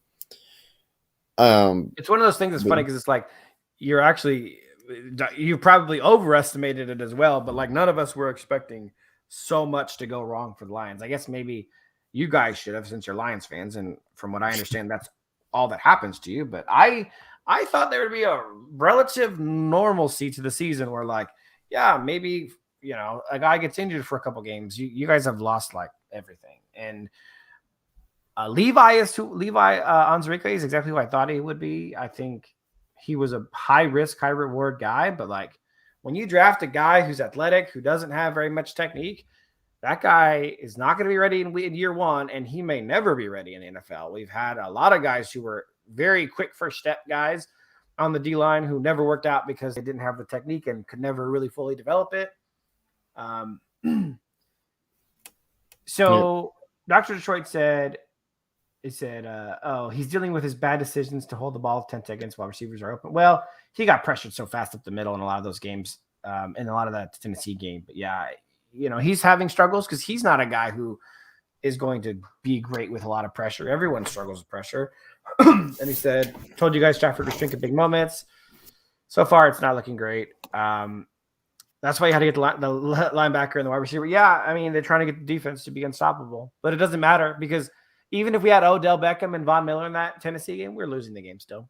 We wouldn't have won that game with those two guys because McVay's offense was totally disabled and it was bad. Then he said that, no, we have a team of backups. Yeah, I mean, realistically, I think there's at best 10 like current NFL starters on the roster. Let's see, Taylor Decker, Ragnow, Sewell, Sewell. Then you got Tracy Hawkinson. Walker, Hawkinson. That's I would say Brockers. Brockers is a starter normally. Well, see, then- you got Hawkinson, Fragnow, Sewell, Decker. That's 4 on offense. I'll give you Cephas as a number 3 receiver, and then that's 5 on offense. And then I'll give you Ali McNeil. I'll give you Flowers. I'll give you the Romeo Cora. That's 3 on defense, and Tracy Walker. That's 4. So maybe 9 NFL starters on the team right now out of 22. Really, not 22. It's more like 24 because you're talking about slot receivers and slot corners. So it's you guys have a long way to go, but it's not. Yeah, it sucks. It's a bad season. Yep. One Pride 40. Welcome, my guy. Ooh, like that Kenneth Walker. You believe losing Robert Woods going to hurt you guys? No, not just because we got Odell. I'm so happy about getting Odell. Odell makes it, dude. Wow, that could not have come at a better time. Having Odell in here to take over. I mean, if there's an offense that's going to revitalize Odell's career, it's going to be this one. But 100%. Van Jefferson's still pretty good talent. They still have Higbee as a good tight end. I mean, like, we're kind of like in the same position we were before Robert Woods went down, which kind of sucks because we thought we were going to be going up. But yeah, it definitely hurts though. It hurts because he's a good run blocker. He's just like good leader. Robert brings a lot to the table besides catching footballs that the Rams are going to miss for sure. Yeah. I'm a big fan of Van Jefferson though. Like I was really high on him coming out of college. So I'm hoping that he has like, a big year. But Dr. Detroit, you missed my my rant about stats and them being misused and the Jared Goff slander and all that kind of stuff. Oh yeah, just a whole bunch, Dr. Detroit. I really suggest you watch it, man. It's really good stuff. How many receivers do you need?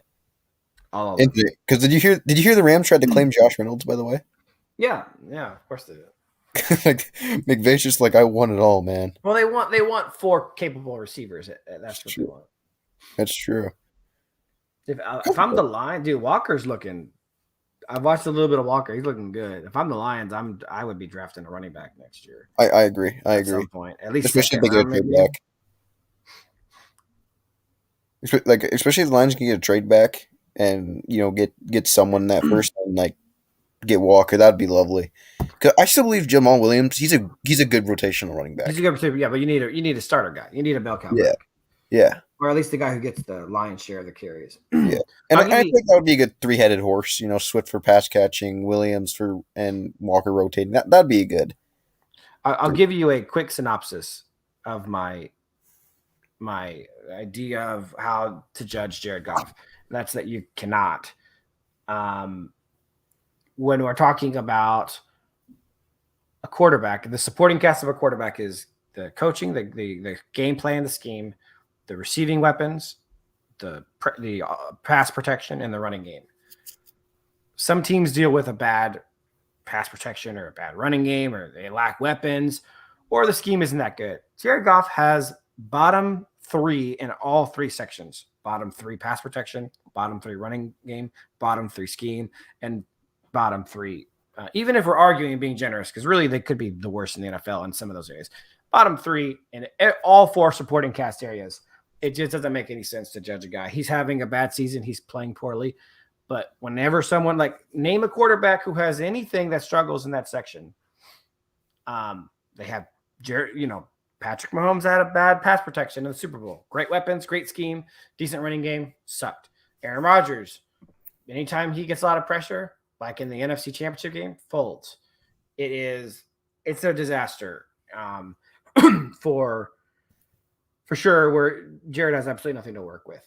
To judge a guy who's got that little to work with, like, oh, he sucks, like he's supposed to overcome having nothing on the supporting cast, is nonsense. How high do you think Kenneth Walker will go on Pride?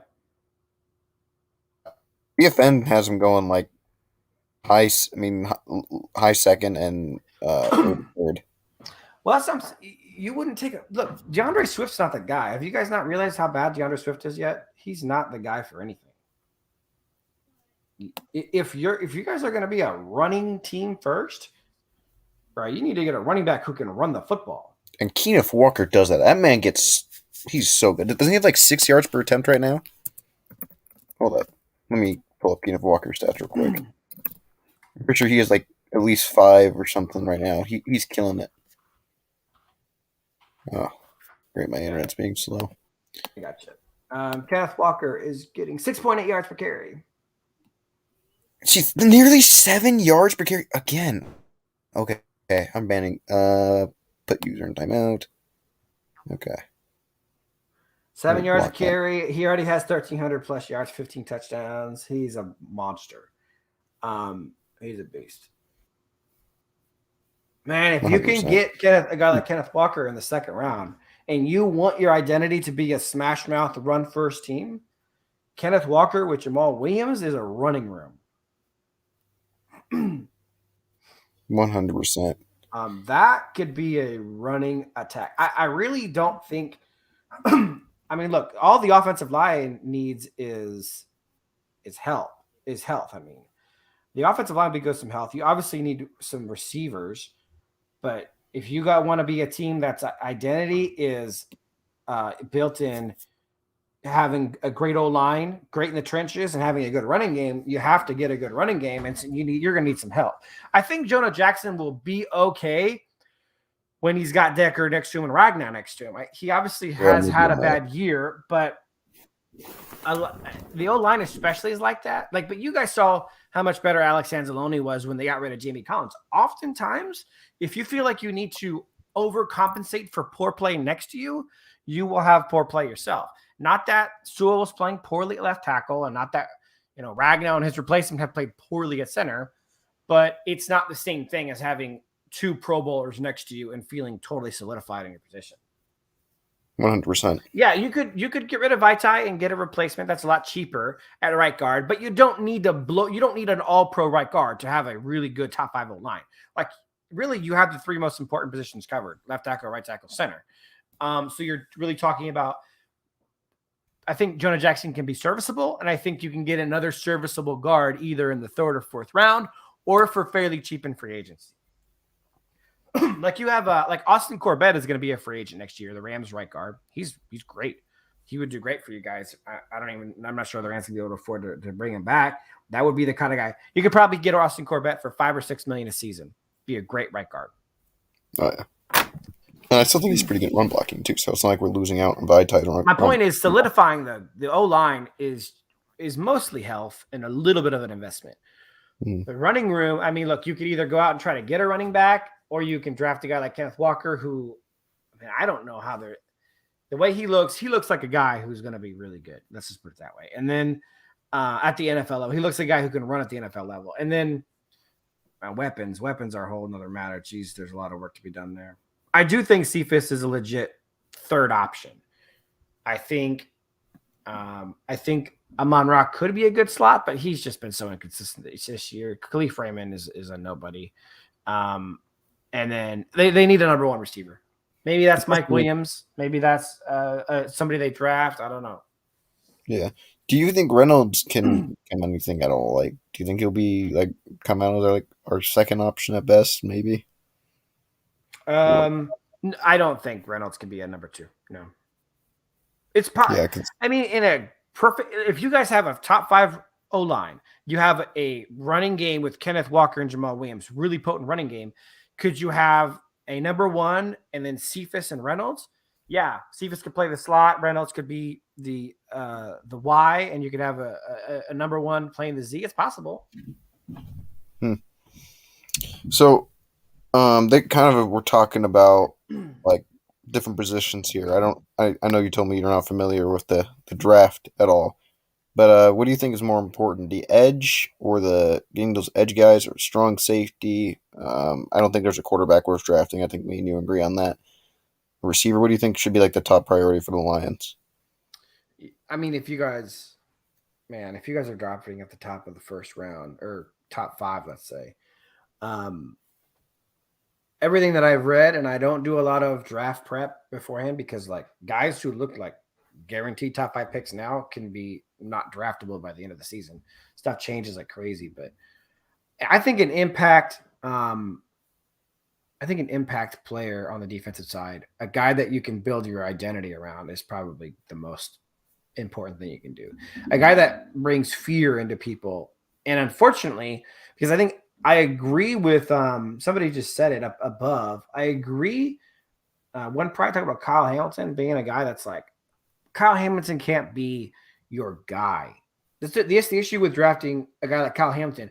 A strong safety can't be your guy. Like, name me another good defense where like the strong safety was the guy on that team. It doesn't happen. It's usually a corner, it's a pass rusher of sorts, or like a really good middle linebacker, or sometimes even a really good free safety can be the guy.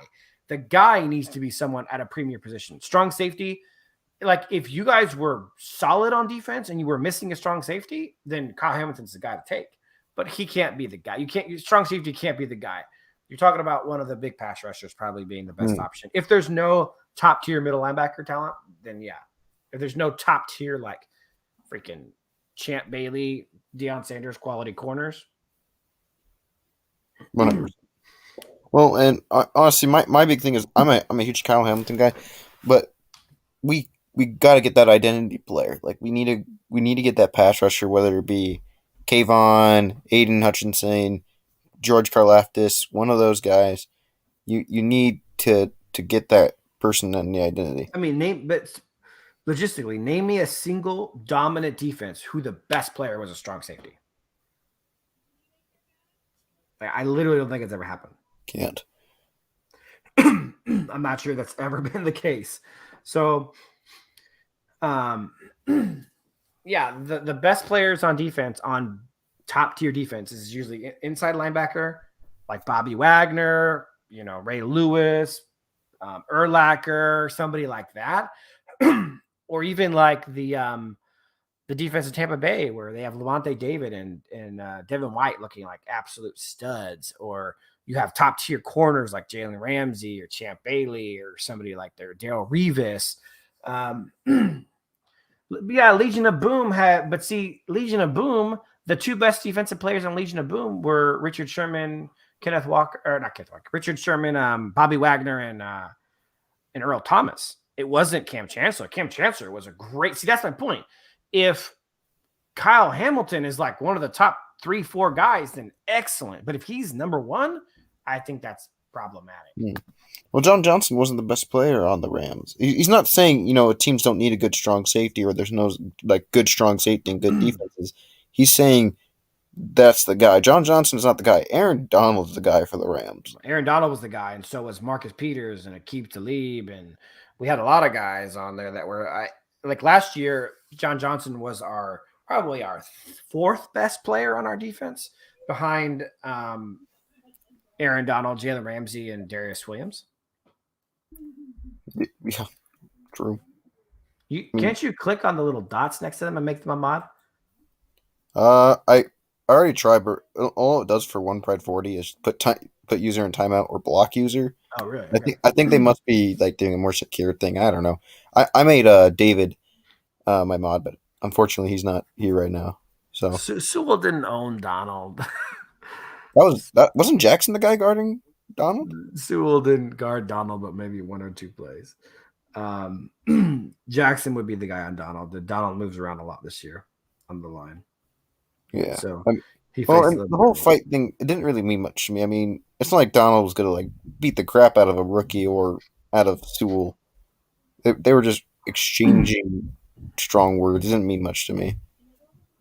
But I don't know about you. Did Sewell, fighting back against Donald mean anything to you? No, man. I wish somebody would have talked to him about that for the game.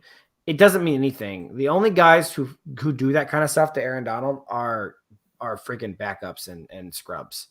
Like Zach Martin doesn't get in Donald's face, like Quentin Nelson doesn't get in Donald's face. Those guys shake hands and are freaking, they have a mutual respect for each other. Donald has never gotten into the face of another all pro player and vice versa. Like guys who are playing at that kind of level don't have to do that stuff to try to gain an intimidation factor. It's good play. Donald looked like Ronald McDonald next to Sewell. Well, that's nonsense. Sewell so far is a mediocre tackle, and Donald's the greatest defensive player of all time. So that is. Oh, I think he means like size, maybe. How big is Sewell? I mean, Sewell's huge, isn't he? Like 6'6", like is Ronald McDonald small? No, he's like 6'3", 290, isn't he? Sewell is loading. Oh. Come on, you can do it. Nothing. Good old internet, Aaron Donald. NFL's website isn't loading. Let's see his strike form say. I want to say he's 300 something pounds. 6'5", 331. He's a big boy. Yeah. Aaron Donald's like what, 6'2", 295, 300? I'm looking at it right now on ESPN. He is 6'1", 280. Really? 6'1", 280. That's I'm surprised he's only 6'1", 280. That guy's he's like 6'1", 290, 295 now. He's trying to get me razzed. Yeah, just talking about Aaron Donald's a good way to get me ESPN. razzed up. That's for sure. I'm a big Aaron Donald fan, obviously. But yeah, no. So I don't think a lot of stuff went really badly for the Lions this year. But a lot of stuff kind of has been brought to the light. I mean, you guys have more clarity. Although the guy who I thought was your best, who I think has been your best defender all year, is a free agent at the end of the season. So that kind of sucks. Yeah. I will say this. I can talk about that. But in terms of Goff, what do you think is the criticism of him? Because I know a lot of people are going to go in our comment section and probably say we're just Goff slappies. I've been called that. What do you think Goff needs to do in order to improve this play, I guess? I mean, obviously he needs to take care of the ball first and foremost. I know it's difficult to have really good ball protection when there's pressure so often, but that obviously needs to be a bigger priority. But beyond that, I mean, man, it's just, I think there's definitely a confidence issue. I don't think that's what's stopping him from throwing deep. I think there's no deep threat on the team. There's no one getting open deep regularly. Even when Khalif Raymond gets open deep, like he has the smallest catch radius in the entire NFL. Like if that pass is imperfect, Khalif ain't coming down with it. And even when it is, he still might not come down with it. Like Khalif is just not a good catcher of the ball. So it's between the pressure and the predictability and the simplicity of the scheme. It's just like, man, there's not a whole lot to be confident in. And he's got to get out of his own head and be more decision oriented rather than like trying to like, be a problem solver. At some point you just have to start making quicker decisions. You know what I'm saying? And it's just like, I get it. There's not really a lot of good decisions being given to him, but that's the best he's going to get this year, is just trying to make quicker decisions and maybe having a target that is more trustworthy. Like Goff started to look better with Cephas right before the injury. I mean, Cephas and him were really starting to connect. I actually thought that was starting to become something special before Cephas went down. And I think it could have been more, but maybe Josh Reynolds can provide some of that again and open up something for somebody. Like, geez Louise, the congestion that the Lions are dealing with because there's no running game and there's no deep threat and they get pressure running 3 or 4 people is nuts. And then One Pride 40 says Sewell mediocre, probably like questioning why you called him. He's been mediocre so far. I mean, he hasn't been excellent. He hasn't been horrible. And he's a part of the worst pass blocking O-line in the NFL. Like, how good do we think he's been? And when it, as far as not going through progressions, I mean, when you're the most pressured quarterback in football, it's kind of hard to get through your progressions. It's true. It's like it's funny because Campbell's out there going, "Oh, Goff's going through too many progressions, trying to do too much, is not being decisive enough." Mm-hmm. It's actually 100% true. I remember back when there was uh, people were talking about that fun ball versus Minnesota. You had the Sewell and Nelson getting destroyed. Yeah. Campbell said that he was trying to do too much and was looking at too many guys when he could have just thrown it to Hawk. I mean, Goff goes through his progressions. I don't know why people say he doesn't. I think he does a solid job at it. It's just Goff freaked out during pressure. I feel like that's my biggest criticism for more than he should. But I can't really hold that too high against him. But Well, the quantity of the pressures really makes a difference. And if your receivers aren't getting open when pressure is happening, it's freaking makes it all significantly worse. And if the scheme doesn't allow for a lot of other things, it's like, what the heck are you going to do? Like I said, it's not necessarily one area or another. It's the totality of areas that are so bad. Goff is not holding the ball for 7 to 10 seconds. That's not happening. That's not. oh yeah. That's not happening. And when he is holding the ball too long, it's pretty clear and easy to see. In the very few plays he's had that much time, that people aren't getting open. Hmm. Well, and I don't think people understand how bad the weaponry is. I mean, like, the weapons are bad. And I mean, Khalif who Raymond can't seriously- catch a ball to save his life. well, and who seriously was going to sign Khalif Raymond? And what team would sign him to be the number 2 option even? Like- No one's signing Khalif Raymond to be a starter at all. Yeah. And then, you have Amon-Ra St. Brown. Amon-Ra St. Brown isn't doing amazing. So then there's also, let's see, then you got Hawk. Everyone loves Hawk, but Hawk's getting like double or triple teamed a whole bunch. I mean, he's a tight end. He's not going to have a route running of like even the Van Jefferson. He's not going to be able to beat all those guys. So it takes that out. And then, of course, I'm also sure you're probably thinking, Dr. Detroit, about the pocket time thing. But the pocket time, that's just not how the stat works. Goff isn't holding on to the ball for forever. It doesn't. It just takes out of account of a whole lot of things, such as open receivers, time. Because the guys who have some of the lowest pocket time per se are also not even the most heavily pressured. There's some of them are actually the least pressured, like Dak Prescott.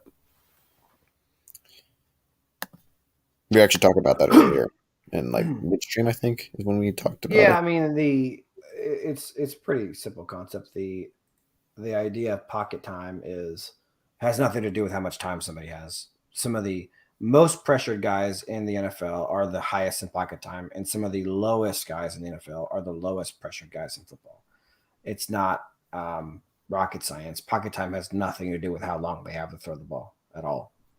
Pressures is the only time that pressure is the only stat that really is indicative of how much time somebody has to throw the ball, how often they're pressured.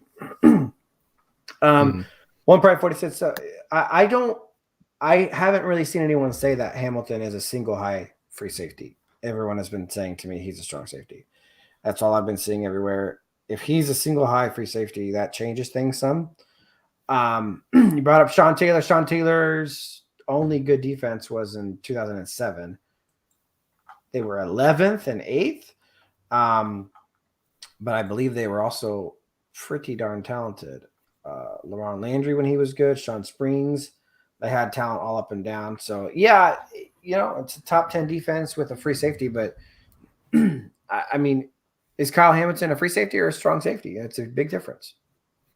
I've heard he's a rotational. I mean, like he can do everything, but he's considered best at strong safety. So if he was going to be drafted, he would be a strong safety. That's what I've been. That's what I've heard told. about And from everyone is that he is a strong safety, and that's where he plays the most. Brian Dawkins, might be Brian Dawkins play a little bit of both as well. And he was, he was in coverage a lot. Brian Dawkins was a heavy coverage guy. And well, according to this, he played free safety until his last 2 years in the NFL. So maybe he was a single high guy most of the time. I think he did play some of both, but he was in coverage most of the time.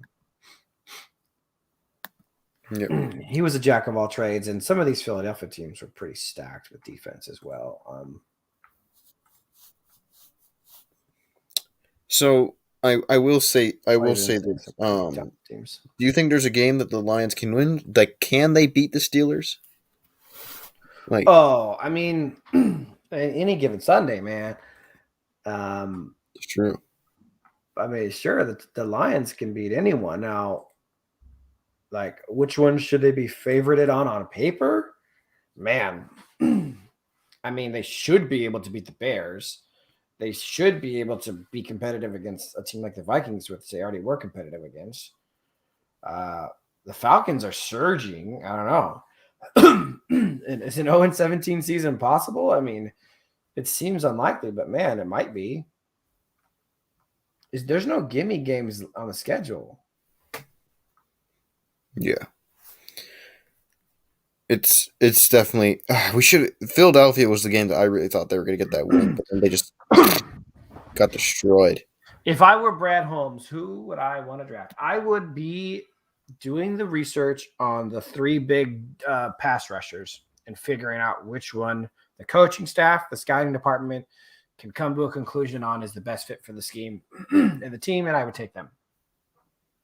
George Karlaftis, man. But that's mine. It's either George Karlaftis or Aiden Hutchinson. I like those guys a lot more than I do Kayvon. I think Kayvon's good. I definitely think he's going to be one of those good players, but I don't think he'll reach that ceiling. I think he's a player with a high ceiling, kind of like good chance of not being worth that number 1 overall pick. And I'm hoping though that we do. If I'm actually Brad Holmes, my move would be trying to trade down. If I were Holmes. Well, so like, what is it? It's a what's a good website to go to look at like draft stuff right now? I use Pro Football Network a lot. Draft Network is okay too. It's a mock simulator. Oh gosh, Lions. 2 rounds. 2 rounds is good enough for now.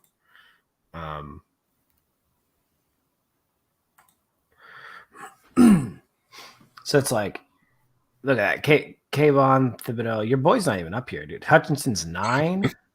Yeah, that's actually one of the great points. Honestly, because I think there is some legit questions around Thibodeau. I haven't seen a lot, but from what I've seen, there's some question marks. What I actually would, the first thing I would consider is I would trade out of here. The question marks if they're realistic trades.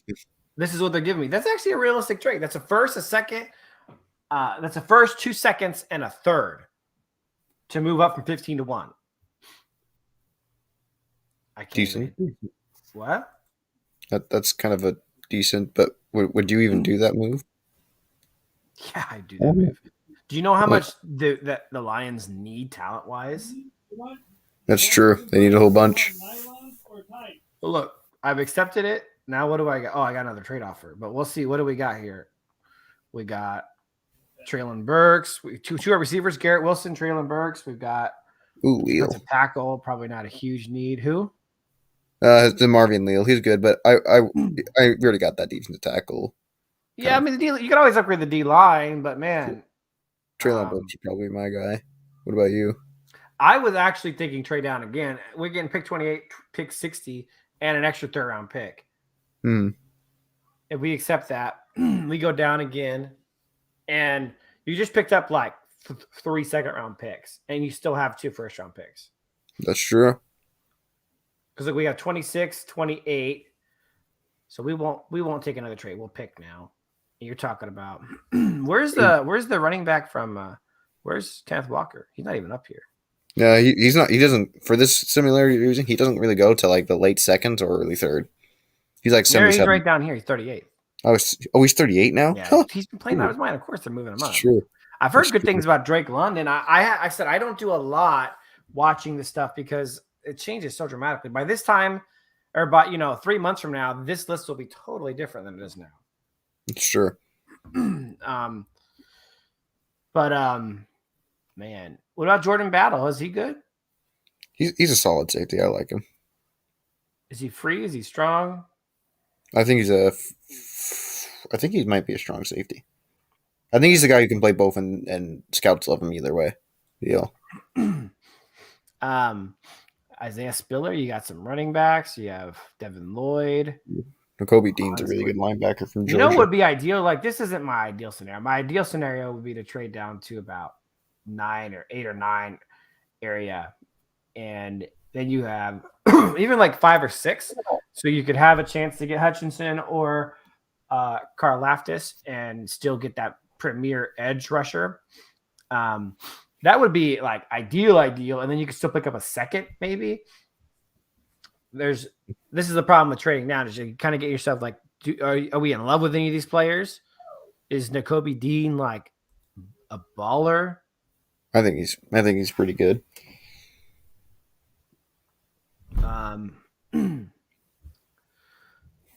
The problem is with this draft is this is kind of like the worst draft the Lions could have ever gotten, in my opinion.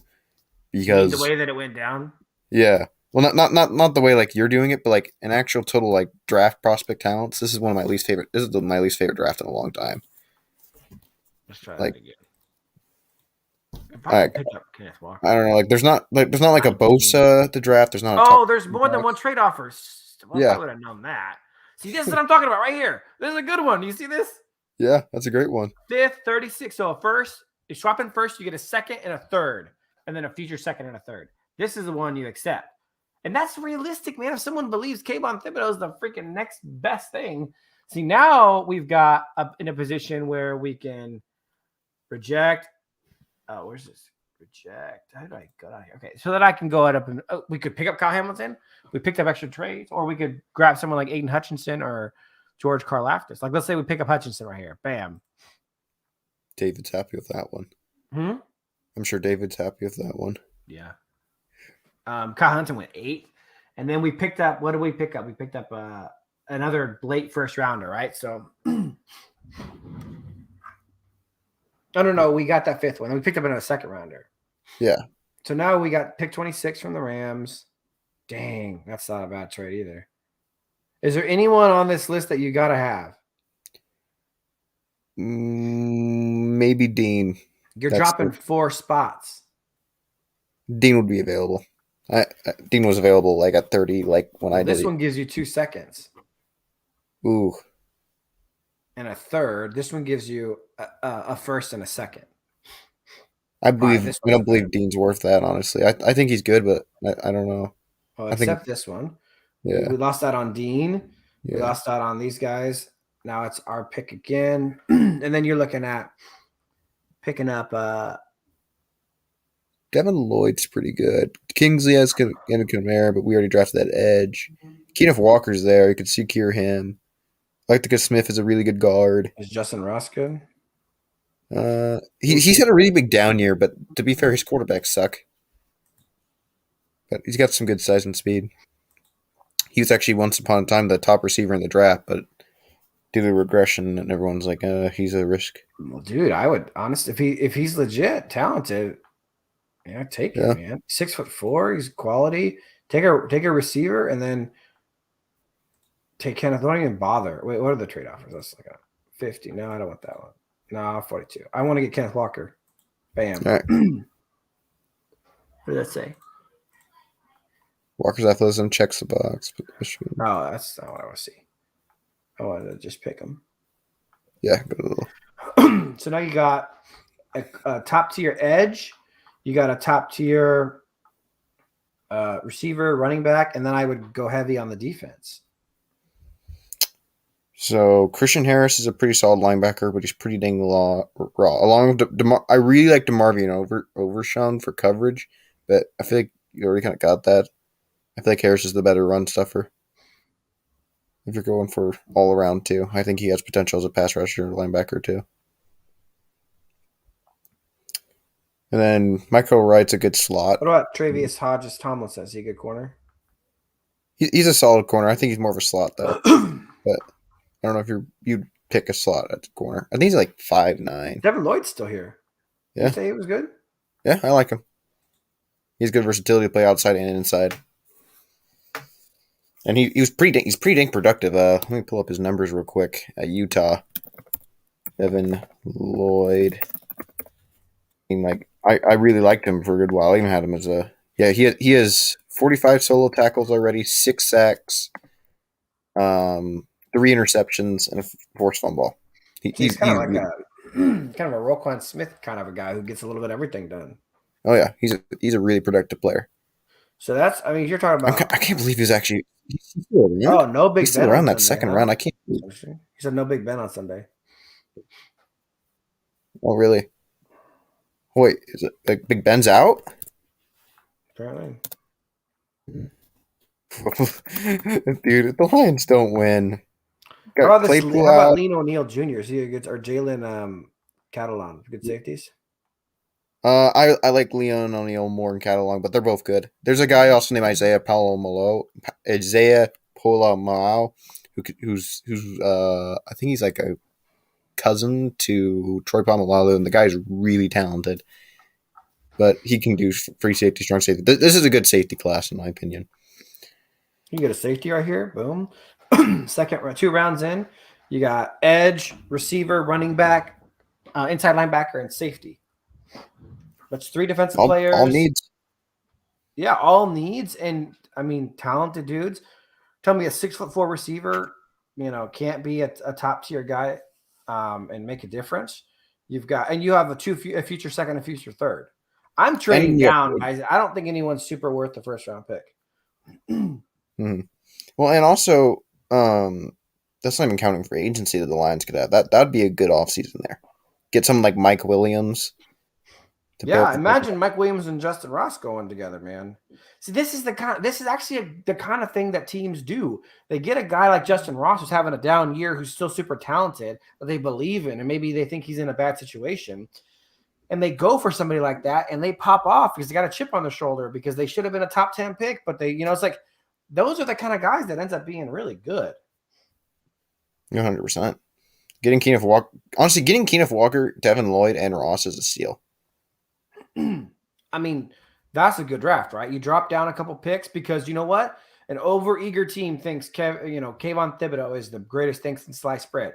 Just like people thought Clowney was, and Clowney's been good, but if you can drop down, pick up, your team is devoid of talent. You don't just need one guy. You shored up the running back for the future, inside linebacker. I mean, Devin Lloyd and Derek Barnes, your future inside linebackers, solid. Now you re-sign Tracy Walker. You have Lino O'Neal and Tracy Walker. I mean, you have edge rushers. You let Flowers go. You have Aiden Hutchinson and Romeo Okwara on the edge. You still have a pretty good inside with Levi, Brockers, and Lee McNeil. Like, that defense is starting to take shape. When you think about it, your starters you still don't have any corners. Now, we haven't addressed the corners, but geez, some talented folks here you've got short up. And then on offense, you've gotten 2 really good offensive weapons. Good running back, good receiver. Let's say you get Mike Williams along with that. Talk about a weapon core with Kenneth Walker, Jamal Williams, Mike Williams, Justin Ross, Quentin Cephas, and freaking Amon-Ra St. Brown. I mean, that is a good receiving core. You got good tight ends. You have good running backs. The O-line's pretty solid. Then on defense, you have Aiden Hutchinson, Romeo Okwara. You have Lee McNeil, Brockers, and Levi on the inside. You have Devin Lloyd and Derek Barnes at inside linebacker position. And then you have Lino O'Neal and Tracy Walker at safeties. I mean, you tell me that's not you're picking up Mike Williams. You're picking up a mediocre right guy to play right guard for $5-6 million a season. You're picking up, and I would even pick up a couple corners in free. I would make corner my top priority in free agency. And I'd probably look at getting some corners in the 3rd round. But you're getting Iffy back, you're getting Okudah back, and then you're picking up a 3rd round safety, and you're signing a 3rd round corner, and you're signing a corner in free agency. You're talking about that's a kind of a transformative season for a front office, Yeah, it's insane.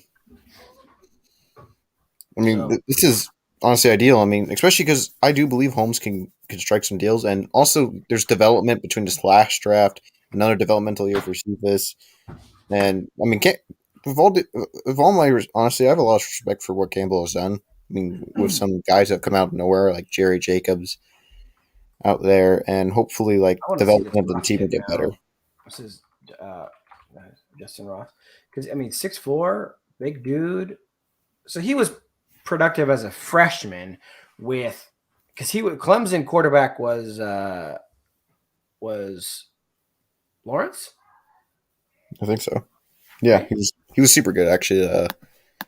He sat out last year because of COVID, it looks like, or was injured. But he had 2 good seasons. Dude, 21 average. Dude, he is crazy. Oh, yeah. And 21.7 when you got 46 receptions, 9 touchdowns, long of 74. He's a good receiver. Dang, look at that squad. Amari Rogers, T. Higgins, Hunter Renfrow, and Justin Ross. Dang, that's a team. So he's a deep threat, obviously. Yeah. Jeez. Deep threat, big boy. I mean, Can move. He's a deep threat is what they need. And I really do believe that he's a victim of his terrible quarterback, DJ. Can't even pronounce his last name. Ujulai. Wow, yeah, I don't whatever. know. He seems to be struggling. Oh, he's got 7 touchdowns, 6 picks. Yeah. His completion percentage is 56.2. He is not doing well. 5.8 yards per throw. No one's doing good on this team. He's playing by far the best. Oh yeah. Yeah, so that's a good group there. Jeez, with Big Ben out and Chase Claypool, I think that really does increase the chances for the Lions versus the Steelers. Yeah. Well, I mean, yeah, I actually see. They're missing Claypool, and they're missing Big Ben. Was there any? I feel like there's another player I'm forgetting that they're missing. Lions versus Steelers injury report. Let's see. Here's the official report. Oh, this is only the Lions side. Hold on. I hate it when that happens. See, once again. Oh, I don't want to see all this. Full injury report. Juju's out. Claypool's out, and then Roethlisberger's out now. I don't think there's anyone who's been ruled out yet. Yeah. Oh, they have a surprising amount of players on the injured reserve. Yeah. Oh, no, Stephon Tuitt was hurt. Yeah. Yeah, I guess that doesn't. Dude, Lions just better win. If Mason Rudolph beats them, that's gonna be rough. Because isn't Mason Rudolph the backup, or is it Haskins? Either way, that's 2 terrible quarterbacks. I think it's Haskins now. I think when Big Ben missed time earlier this season, Haskins played. Dang. That is just going to be rough. I see. Yeah. All right. Well, I think this is a good time to end here. We got at that practical 2-hour mark. Thanks for coming on, man. Yeah, absolutely. All right. Thank you guys for all coming on to the live. Have a good weekend.